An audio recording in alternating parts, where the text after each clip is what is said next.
Success Mantra, V shape future. Hello everyone, welcome you all in news analysis. तो आज के the Hindu में topics काफी ज्यादा हैं, बट वैसा भी नहीं है कि काफी ज्यादा है, मतलब इरेलेवेंट से टॉपिक काम के हैं और they can be asked in the question in the examination. Separately out of the blue आ सकते हैं कुछ टॉपिक्स, जैसे लास्ट ईयर भी देखा गया था, तो इस साल भी आ सकता है। There are very high chances, और 120 का है तो कुछ ना कुछ तो एक्सपेरिमेंट कंसोर्शियम करेगा ही करेगा। तो चलिए स्टार्ट करते हैं। Refugee assets to their new countries, and ये टॉपिक कल का है एक्चुअली। कल एक आर्टिकल भी आया था, यूएनएचआरसी के हेड ने लिखा भी था आर्टिकल कि भाई रिफ्यूजीज, क्योंकि वर्ल्ड रिफ्यूजी डे था कल 28 जून को, आज योगा डे है इंटरनेशनल 21 जून, और मोदी जी यूएस ट्रिप पे भी हैं, भले ही मणिपुर में कुछ भी हो रहा हो। चलिए, तो things apart, jokes apart, and refugees as set to their new countries. तो ये देखेंगे रिफ्यूजी से रिलेटेड क्या क्या लॉज हैं इंडिया में और बाकी चीजें। और जर्मनी, अभी मैंने कुछ देर पहले ही देखा है कि Germany is going to pass the law regarding the refugee. If you give me a second, तो Germany refugee, and if you see the news, then it's like 2 weeks ago, EU asylums policy will Germany agree to tough German regions debit cost of a liberal refugee policy। तो इस तरह के कुछ न्यूज़ेस भी चल रहे हैं, तो देयर आर चांसेस कि ये फिर से हाइपो topic. Next is Assam rifles plan to secure lifelines of Manipur. Assam Rifles के बारे में देखेंगे, ये ओल्डेस्ट सिक्योरिटी एजेंसी है इंडिया का। अगर बात करें तो सिक्योरिटी थ्रेट को टैकल करने के लिए Assam rifles is one of the oldest. Next is about the climate lawsuit suit against the Delta airlines. क्या है डेल्टा एयरलाइंस, तो इनके बारे में देखेंगे। लास्ट ईयर भी क्लैट यूट्यूब से रिलेटेड नास डेली वाला पूछ दिया था क्वेश्चन, तो इस बार भी ऐसे टॉपिक्स आ सकते हैं। Next is what is the contention between the Coal India and CCI Competition Commission of India. तो देखेंगे क्या बातें हैं। रॉ के बारे में देखेंगे, एक नए हेड बने हैं रॉ के, भाई सिन्हा साहब। China blocks proposal of the UN to blacklist Pakistan based LeT terrorist Sajid Mir. ये कल के न्यूज़पेपर में आपको मिल जाएगा, ये आज ही आया है। जब मैंने 100 तो लगा कि चलो भाई इसको इंक्लूड कर ही देते हैं, छोटा सा टॉपिक है यूएनएससी के बारे में, इसी बहाने पढ़ लोगे। Next is about the right to change one's name. ये पुराना टॉपिक है, दिल्ली हाईकोर्ट और इलाहाबाद हाईकोर्ट का जजमेंट है कि right to change one's name is a right to life. ये 19(1)(a) के अंदर भी आता है और आर्टिकल 21 के अंदर भी आता है। तो देखेंगे क्या क्या चीजें हैं इनमें और आगे बात करेंगे। चलिए, तो लेट्स स्टार्ट। पहला टॉपिक है हमारे पास, refugee as asset to their new countries. देखो, कभी भी रिफ्यूजी पॉपुलेशन की बात होती है तो रिफ्यूजी, आपको थोड़ा सा एक चीज समझना पड़ेगा। आपके लीगल में भी ये टॉपिक्स आ सकता है, देयर आर चांसेस कि वो लीगल से रिलेट करके इस टॉपिक को पूछ दे। तो 2-3 एस्पेक्ट्स होते हैं एक टॉपिक से रिलेट करके। पहला है रिफ्यूजी, दूसरा है असाइलम। ये दो डिफरेंस आपको पता होनी चाहिए। प्लस एक होता है माइग्रेंट। ये तीनों नाम फ्रीक्वेंटली यूज होते हैं, राइट। तो डिफरेंस क्या है रिफ्यूजी, असाइलम और माइग्रेंट में? देखो, माइग्रेंट होता है जो वर्किंग कंडीशन या फिर पढ़ने के लिए, वर्क के लिए जो एक जगह से दूसरी जगह मूव करे, they are the migrants. Refugee और असाइलम दोनों एक ही खेत के मूली है बेसिकली। असाइलम का कोई लीगल एंटिटी नहीं होता, रिफ्यूजी एक लीगल कैरेक्टर होता है। जब भी आप किसी कंट्री में असाइलम सीक करते हो तो you are not a legal person of that very particular country. आपके पास कोई लीगल डॉक्यूमेंट नहीं है, लेकिन अगर वो कंट्री आपको रिफ्यूजी का स्टेटस दे देती है तो समझ जाइए कि आपको लीगल हेल्प मिल चुकी है उस कंट्री से। तो refugee is the better position than asylum, ठीक है। और राइट टू असाइलम नहीं है, but it is state's duty to give asylum, क्योंकि अगर असाइलम नहीं दोगे तो स्टेटलेसनेस की सिचुएशन क्रिएट होती है। कैसी सिचुएशन क्रिएट होती है? स्टेटलेसनेस। जहां पर भी आप लीगल पढ़ते हैं, अपने लीगल के टीचर से जरूर पूछेगा स्टेटलेसनेस क्या होता है, रिफ्यूजी क्या होता है, असाइलम क्या होता है, क्योंकि ऐसे क्वेश्चंस पूछे जा सकते हैं। ये इंटरनेशनल लॉ का क्वेश्चन है, और क्लैट तो लास्ट टू लास्ट ईयर पूछा था ना इंटरनेशनल लॉ पे पैसेज, लीगल में तो पूछ सकता है स्टेटलेसनेस क्या होता है। लेट्स सपोज कि कोई भी पर्सन है, let's suppose he is from Bangladesh, ठीक है, वो बांग्लादेश से निकाला जाता है, रिलीजियस प्रोसिक्यूशन हो जाता है। प्रोसिक्यूशन बहुत तरीके से होता है, रिलीजियस होता है, पॉलिटिकल भी होता है। तो रिलीजियस प्रोसिक्यूशन हो जाता है लोगों का वहां से, और फिर वो इंडिया में आते हैं असाइलम मांगने। इंडिया मना कर देता है, करना तो नहीं चाहिए, इंडिया करेगा भी नहीं, क्योंकि ह्यूमैनिटेरियन ग्राउंड नाम की कोई चीज होती है। हमारे पास एनएचआरसी है, यूनिवर्सल लेवल पे यूएनएचआरसी है। तो लेट्स सपोज इंडिया मना कर देता है, तो उस पर्सन वो कहाँ का रहा, वो एक तरह से लिस्ट हो गया लाइक का धोबी का कुर्ता, ना घर का ना घाट का, ना बांग्लादेश का ना इंडिया का। तो इस सिचुएशन को हम स्टेटलेसनेस सिचुएशन बोलते हैं। इसलिए इंटरनेशनल रिजीम में कहा जाता है कि one country should not deny for the asylum और रिफ्यूजी स्टेटस, क्योंकि ये स्टेटलेसनेस सिचुएशन क्रिएट करता है। तो अगर ऐसे सिचुएशन क्रिएट ना हो, इसलिए असाइलम और रिफ्यूजी जैसे चीजें बनाई गई। ठीक है, I hope I am clear on this point. तो स्टेटलेसनेस पता करके रखना। नाउ अगर आप देखो इंडिया का ज्योग्राफी देखो, अगर इंडिया की अगर ज्योग्राफी देखो तो कितने हमारे पास मतलब माइग्रेंट्स एंड रिफ्यूजीज आ सकते हैं। अगर आप ऐसे लिखो बीच में इंडिया, तो आप देख सकते हो इधर से बांग्लादेश, ठीक है, नीचे श्रीलंका, पाकिस्तान से भी रिफ्यूजीज आए थे 1947 में। ठीक है, ऊपर जाके देखोगे तो तिब्बत, इधर जाओगे तो भूटान, अब तो भूटान में बहुत कम हो गया। नॉर्थ ईस्ट से देखोगे तो म्यांमार। और यही जो रीजंस है वो इन्फिल्ट्रेशन वाले रीजंस भी हैं। म्यांमार वाला भी पता होगा, मणिपुर और मिजोरम वाला इशू, जिसमें और कुकी का जो डिस्प्यूट चल रहा है, तो उस पर्टिकुलर पॉइंट पे भी ये पॉइंट देखा जा सकता है असाइलम वाला। तो दो तीन तरीके से इस चीज को रिलेट करके देखो कि इंडिया में कोई और नहीं है, इंडिया में कोई जो असाइलम चीजों से डील करता है। तो ये बात याद। चलिए अगर देखें countries with the refugees in the world, तो टर्की सबसे ऊपर है, उसके बाद Poland, Jordan, Colombia, Pakistan, Uganda, Germany, अच्छा ये युगांडा न्यूज में भी था अभी, Germany, Lebanon, Peru, Sudan, Romania, Bangladesh, Russia, Ethiopia and US. तो ये है रिफ्यूजीज में। वर्ल्ड रिफ्यूजी डे 28 जून को मनाया जाता है। इस बार का थीम क्या था? Hope away from home. World refugee day का ओरिजिन हुआ यूनाइटेड नेशन जनरल असेंबली का रेजोल्यूशन 55/76। आपका क्लैट का जो एग्जाम है ना, वो कुछ भी पूछ सकता है, कभी कभार उसका दिमाग खराब होता है तो वो कुछ भी इधर उधर के फैक्ट पूछता है, गंदे गंदे फैक्ट्स। तो ये वही फैक्ट्स हो सकते हैं कि किस रेजोल्यूशन से ये पास हुआ था। तो रेजोल्यूशन 55/76, ये कुछ ज्यादा इसमें हार्डकोर चीज नहीं है। 4 दिसंबर को पास हुआ ऑन 2000। ठीक है, तो ये कुछ डेटा है जो याद रख सकते हो।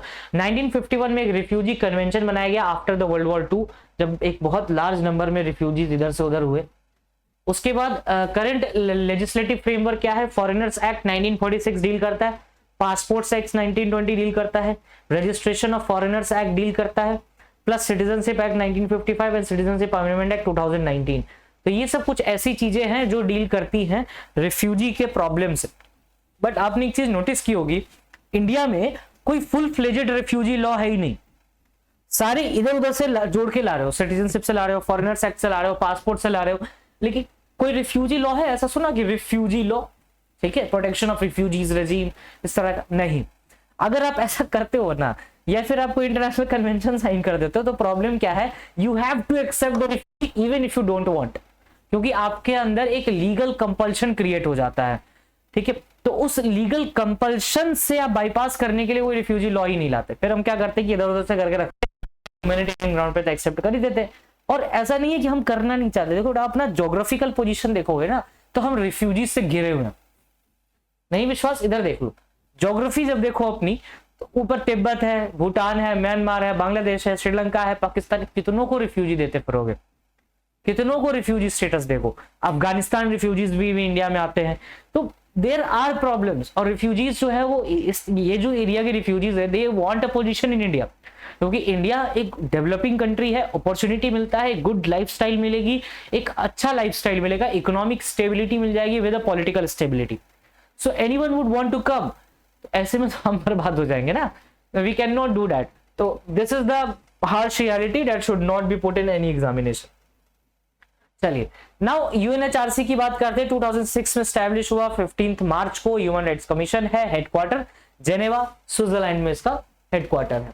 स्विट्जरलैंड यूरोपियन नेशन है ना, पता ना स्विट्जरलैंड ईयू का पार्ट है कि नहीं, यूरोपियन यूनियन का पार्ट है कि नहीं स्विट्जरलैंड, ये आप मुझे कमेंट सेक्शन में बताएंगे। ये एक मल्टीलैटरल बॉडी है और काउंसिल इसका क्या है? OHCRC, office of high commissioner of human rights. ना Assam rifles plan to secure the lifelines in Manipur. Meitei और कुकी तो आधे लोगों को वैसे याद हो गया होगा, मुस्लिम है, एक नॉन मुस्लिम है, एक 16% है, एक 90% हिल एरिया में है, एक हिल्स में और एक वैली में। ठीक है, तो ये प्रॉब्लम आप काफी हद तक एड्रेस कर पा रहे होगे। पिछले टाइम पे बहुत देखा गया कि एमएलएज और एमपीज के हाउसेस को टॉर्च किया गया, इवन बीजेपी के एमएलएज एमपी जो थी रूलिंग पार्टी और डबल इंजन की सरकार है भाई वहां पर, तो है ना, जनरली होता है। और 6 शेड्यूल्स में भी देख लो तो ये भी एक सपोर्ट मिलता है, 6 शेड्यूल से देख लो, 371F देख लो, तो ये सब मणिपुर से रिलेट करते हैं, जिसको हम लोग पहले भी पढ़ चुके हैं। नाउ जैसे ये सिचुएशन ना वर्स्ट होती जा रही है, वर्स्ट कैसी हुई सिचुएशन, तो 2 उसके रीजन है प्राइमा फेसाई। पहली बात तो अगर उनको आर्म्स सप्लाई होंगे, ड्रग है, इलिसिट ट्रैफिकिंग है, ये सब तो है। दूसरी बात, they looted the local police station, local police station पे जो भी जिस भी तरह के आर्म्स एम्यूनिशन थे उन लोगों ने लूट लिए। कुछ दिन पहले मणिपुर पुलिस ने इश्तिहार भी निकाला था कि यहाँ पर जमा करा दे हथियार, ठीक है, वो हथियार जमा करा रहे हैं तुम्हारे बहुत, ठीक है। तो ये चीज है, तो असम राइफल्स को डिप्लॉय किया गया कि वी नीड यू, ठीक है। अब इसमें मणिपुर वाले इशू में आप एक चीज याद रख सकते हो, आर्टिकल 355 यहाँ पे लगा हुआ है, तो एक जनरली बातें ये चल रही है कि 356 का क्या स्कोप है यहाँ पे। 356 बोले तो प्रेसिडेंट रूल, जबकि कॉन्स्टिट्यूशनल मशीनरी का फेलियर होता है स्टेट में तो प्रेसिडेंट रूल लगाया जाता है। गवर्नमेंट यहाँ पे नहीं लगाएगी बिकॉज देयर इज द, आपने पीस अकॉर्ड साइन किया है कुछ टाइम पहले, how can you do this. तो ये एक रेजीम पे थोड़ा सा हो जाता है कि बेइज्जती होने की बात है, बट हाँ करना तो चाहिए था नेशनल इंटरेस्ट में देखें तो। असम राइफल्स एक central arm police forces CAPF का पार्ट है, ये नॉर्थ ईस्ट इंसर्जेंसीज को एनकाउंटर करता है, ओल्डेस्ट पैरामिलिट्री फोर्स है इंडिया का। यूनिट का enter is the lineage back of the paramilitary forces that 1835 में ब्रिटिशर्स ने बनाया था, Cachar levy. Since the army Assam rifles have undergone number of name, Assam frontier police, Assam military police, eastern Bengal Assam military police, फिर Assam rifles, तो ऐसे ऐसे नाम चेंज हुआ, असम राइफल्स फाइनली 1917 में बना। रोल क्या है, North East Myanmar border region को गार्ड करना, इन्फिल्ट्रेशन वगैरह रोकना। इसको हम sentinels of the North East भी बोलते हैं, बोले तो friends of the hill people, और हेडक्वार्टर इसका शिलोंग मेघालय में है ना। Climate lawsuit against the Delta Airlines, देखो डेल्टा एयरलाइंस एकमात्र वर्ल्ड की फर्स्ट वर्ल्ड की ऐसी एयरलाइंस है जो कि पहली कार्बन न्यूट्रल एयरलाइन है। कार्बन न्यूट्रल कैसे, कार्बन न्यूट्रल ऐसे कि इन्होंने कार्बन ऑफ सेटिंग का टेक्निक यूज किया ना। चलो पहले बात कर लेते हैं, उसके बाद फिर समझेंगे क्या है डेल्टा 2020। बेसिकली 2020 में इन्होंने क्या किया कि इन्होंने कहा कि हम कार्बन न्यूट्रल एयरलाइन बनेंगे। पूछा कैसे बनेंगे, क्योंकि जो एविएशन फ्यूल्स होता है उससे कार्बन डाइऑक्साइड निकलता है, ठीक है। और जब आप ये न्यूज पढ़ोगे तो उसमें आपको दिखेगा भी कि मिलियंस ऑफ टन्स में कार्बन डाइऑक्साइड ये रिलीज करते हैं एक साल में। तो ये कार्बन ऑफसेटिंग करते हैं। कार्बन ऑफसेटिंग का मतलब ये होता है एक तरफ आपने दबा के कार्बन यूज किया, दूसरी तरफ कॉम्पनसेट करने के लिए एफोरेस्टेशन वगैरह किया, या फिर ग्रीन एविएशन की तरफ आपने कोई कदम उठाया, इस तरह का कोई ग्रीन हाउस एमिशन से रिलेटेड कार्बन मिटिगेशन टेक्निक्स वगैरह आपने सपोर्ट किया, ठीक है। सोलर पैनल्स एनर्जी यूज किया आपने एयरपोर्ट पे, या फिर आप कह सकते हो सोलर सेल्स यूज किए, सोलर पावर एनर्जी को यूज किया, तो दीज आर द मेथड्स। तो कार्बन ऑफसेटिंग आपको क्लियर हो गया होगा यहाँ पे। प्रॉब्लम ये हुआ कि डेल्टा एयरलाइंस ने अपना जो फ्लाइट नैपकिन होता है उस पे लिख रखा था carbon neutral since March 2020, travel confidently knowing that we will offset the carbon emitted on your Delta flight, कि हम आपके डेल्टा, लेकिन जब पूरा मुआयना किया गया तो पता चला कि ये जितना कार्बन रिलीज कर रहे हैं उतना ये ऑफसेट कर ही नहीं रहे, तो इसलिए इन पे लॉ सूट फाइल हुआ। अर्लियर भी ऐसे केसेस देखे गए, अगर देखो तो अर्लियर एक ग्रीन वॉशिंग का केस है। ग्रीन वॉशिंग टर्म जानना जरूरी है। ग्रीन वॉशिंग टर्म आरबीआई भी बहुत बार यूज कर चुका है।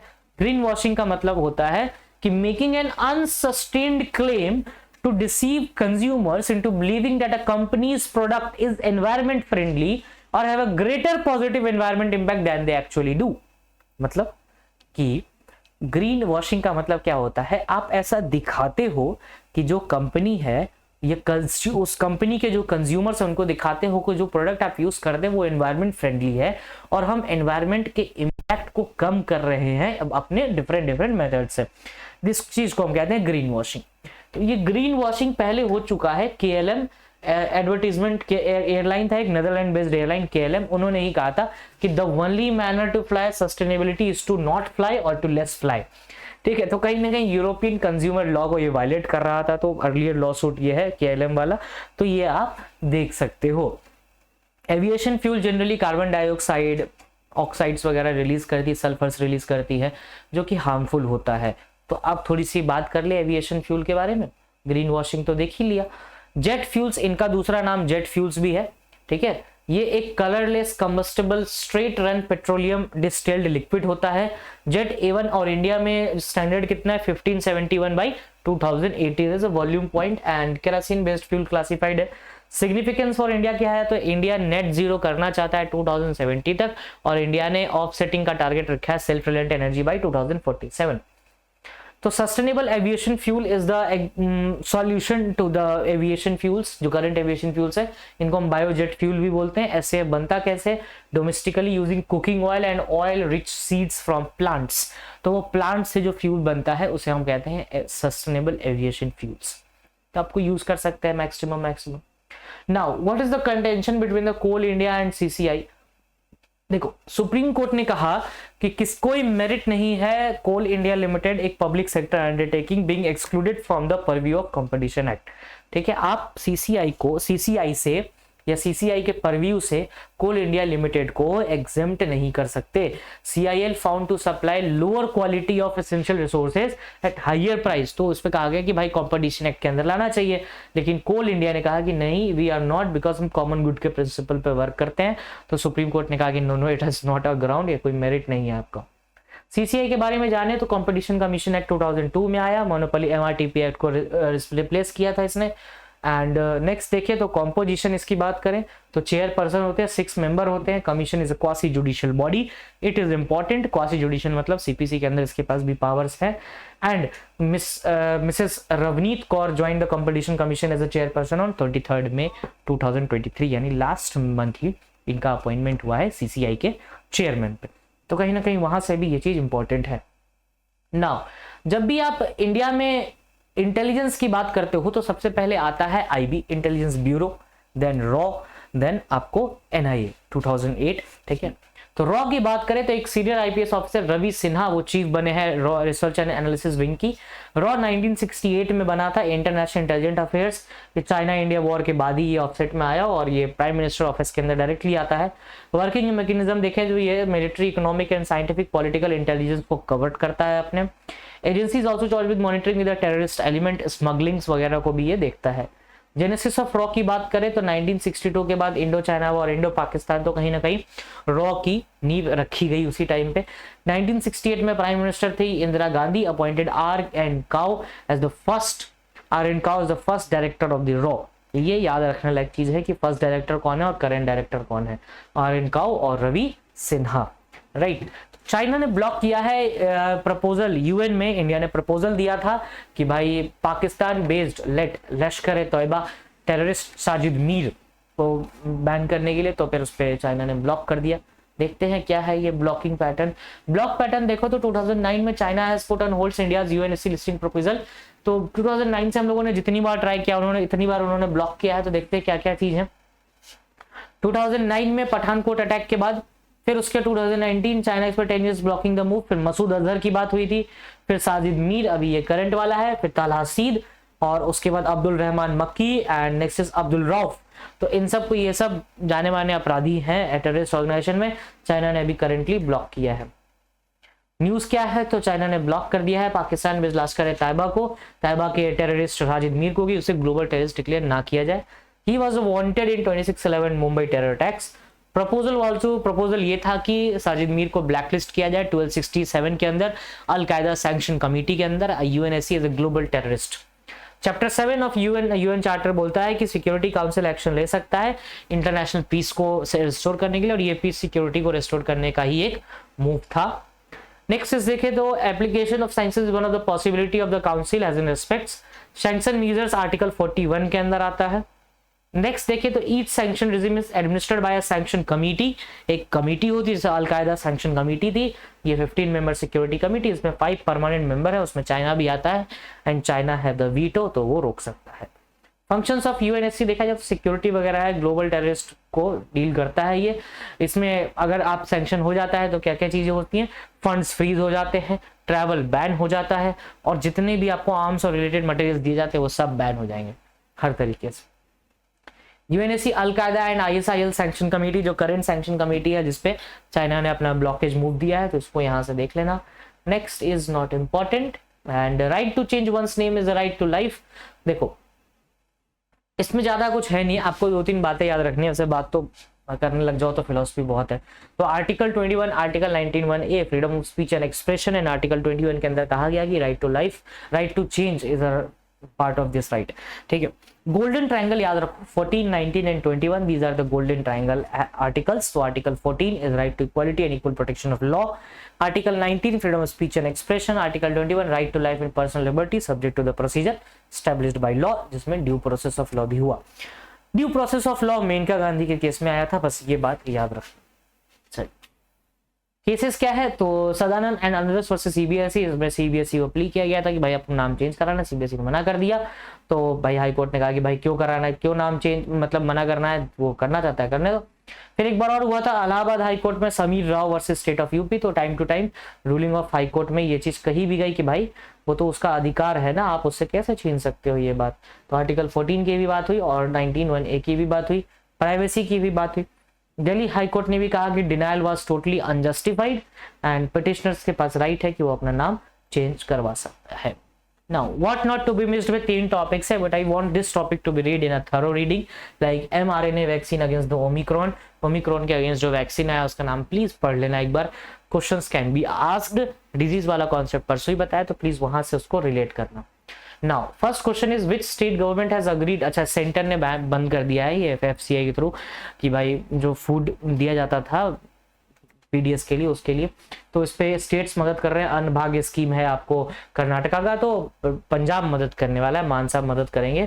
Governor of Bengal is CV Ananda Bose, इनकी फोटो आई है आज अखबार में क्योंकि उन्होंने बांग्लादेश दिवस मनाया, और वेस्ट बंगाल क्योंकि ममता बनर्जी मना भी किया था फिर भी इन्होंने मनाया है, तो थोड़े बहुत फेमस हो रहे हैं ये। ड्रग मैन्युफैक्चर्ड ये श्रीलंका है, कल का आर्टिकल है, please go through out it. और एक बार ना उसको पढ़ लेना गाम्बिया के बारे में, राइट, गाम्बिया भूलना मत, भूल जाते हो पढ़ने के साथ, गाम्बिया, लिबेरिया, श्रीलंका, इन सबको मत भूलना। Following is observed to June 20, तो रिफ्यूजी डे अभी तुरंत बताया है। UN General Assembly pass resolution for yoga in 2014। Gita Press कब स्टैब्लिश हुआ ये बता देना, इसको गांधी पीस प्राइज मिला है। And that's all for today, and if you have any doubt you can mention in the comment section. Thank you.